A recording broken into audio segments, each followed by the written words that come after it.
Here we're going to be using a simple load testing framework to simulate 1,000 users hitting an app and show how Kubernetes can let the administrator just go ahead and scale that with a simple command. So getting started here, we're going to go ahead and create the test to simulate 1,000 users, and we'll spawn 10 of those users per second. And you'll see both the request per second and response time graphs moving up. So on the response time, the green line is the average response time, and then the yellow line is the 5% worst response times.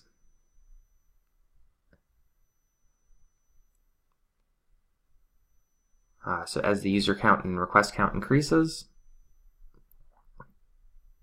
we will start to see those lines moving up here in just a moment.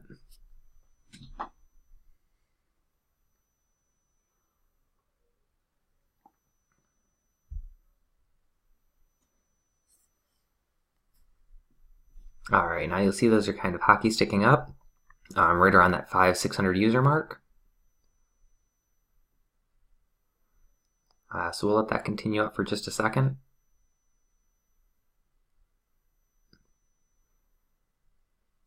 And we'll go ahead and respond and scale our app. To get a big result here, we're going to go from 2 replicas to 5. So now the deployment's been scaled. It's spinning those pods up in the background.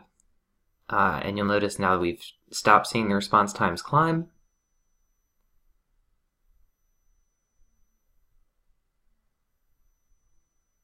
And in just a moment here, we'll start seeing them drop as well.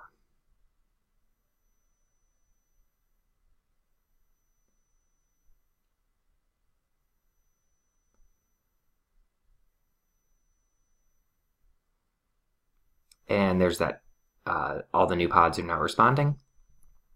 So you'll see it took about a minute there to go from actually realizing that we had an issue to having the deployment scaled and correctly responding to all the requests that we needed to respond to. So it's now handling all 1,000 users at about 100 requests per second with a relatively stable response time. And that's scaling a deployment in Kubernetes.